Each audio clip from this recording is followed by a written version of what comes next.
personality being a construction, like a three-sided prism, of three components: your beliefs and definitions, your emotions, thought patterns, and your physical behaviors. These three things go hand in hand to creating the artificial projection or construct you call your individual personality for this particular life.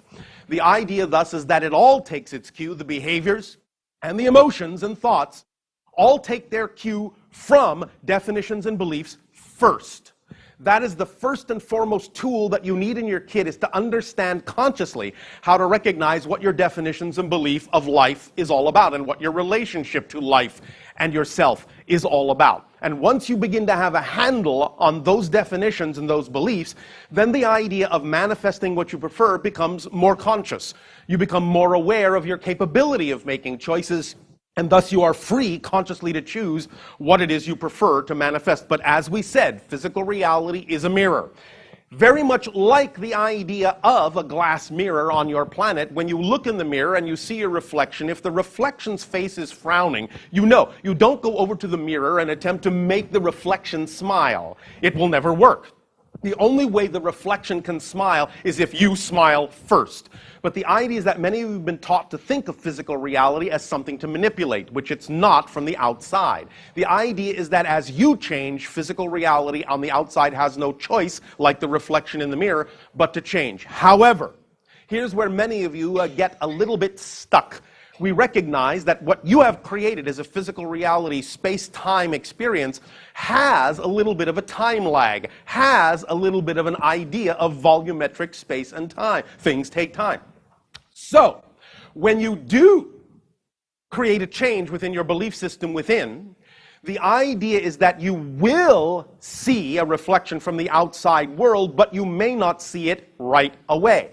The idea is that what you may see first is what we call an echo of what you have already created. The idea being that the same situation may crop up as cropped up before. Now, we know that many of you, when you see the same situation crop up, when you see it appear before you, may sometimes, because of how you're taught to think of yourselves, go into self-recrimination and self-doubt and self-devaluation and say, I must be doing something wrong. Something is wrong with me. Why isn't the outside reality changing to reflect what I know has changed within me? But the idea is there's that echo. And sometimes physical reality will simply give you the same situation, the same set of circumstances that was there before, to give you an opportunity to see if you actually really have changed. Because change, and here's one of the primary tools in the kit, is this knowledge.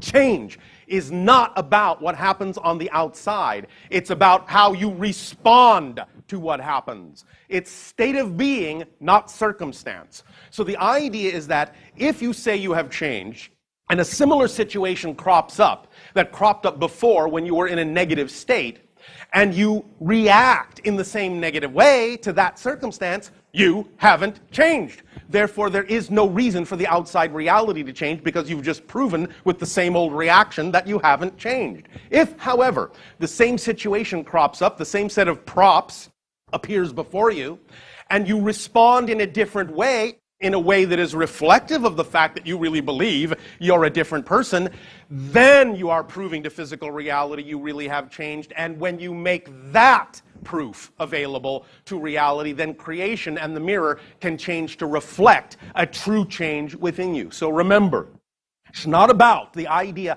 of what changes on the outside that proves you have changed. It's how you respond to what's going on the outside, even if it's still the same, that proves you have changed. Does that make sense? Yes. Because there is no outside. Physical reality is just a reflection. It's just an illusion. It is just another version of you in whatever state you are in.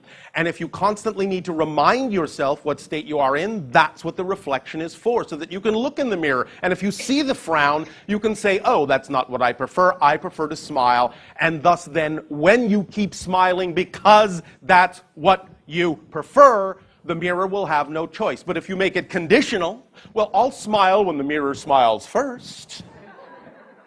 I'll change, I'll be happy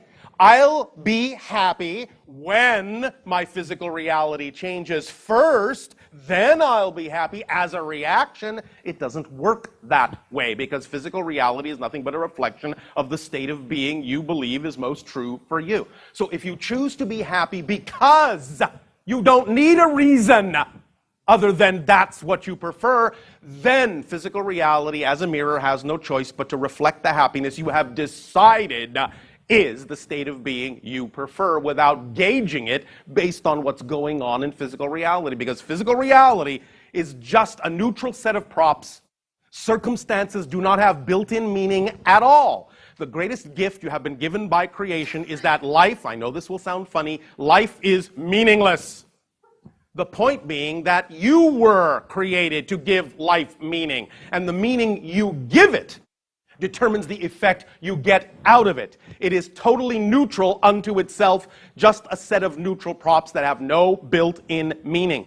But it is simple physics. What you put out is what you get back, what you typically call karma in some of your religious connotations. The idea simply is that whatever frequency you give off is the reflection that gets back to you. So the idea simply is that if you understand everything is neutral and doesn't have built-in meaning, then you don't have to react any particular way to anything that happens. Every circumstance and every situation, if you see it as fundamentally neutral, you can then decide, you can make a conscious choice that it must serve you in a positive way. You may not intellectually understand how it will do so, and you don't need to. That's the point. The point is you simply have to trust and have faith that it will, because you know there's no other choice. You know that everything happens in your life for a reason, therefore it must serve you in a positive way, even if you don't intellectually understand how that can be so. And when you maintain that state of being, you will then see in some way, shape, or form how the very same circumstance that seemed so negative before can actually serve you in a positive way, because everything can do double duty, because everything is fundamentally neutral. And when you put the meaning in, the positive meaning in, you can only get a positive effect out, even if someone else's intention toward you is negative. The idea, again, being that every single one of you have your own reality. Yes, it seems that you're sharing a reality, but you're actually not sharing the same reality.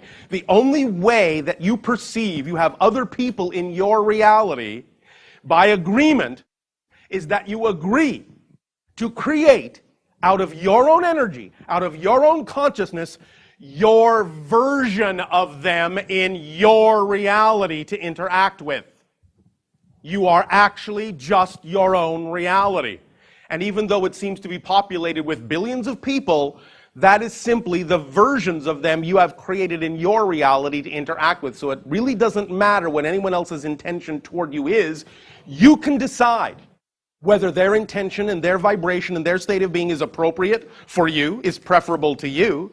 And when you decide what is preferable, then regardless of anyone else's intention, the energy, being the energy of your own reality, will serve you in the way and in the manner you have deemed it shall serve you because of the decisions you have made. And another person's reality will be experienced by them in the way they have put energy into that reality and meaning into that reality. It's as simple as that. This is simply physics. There is really nothing more to it than that.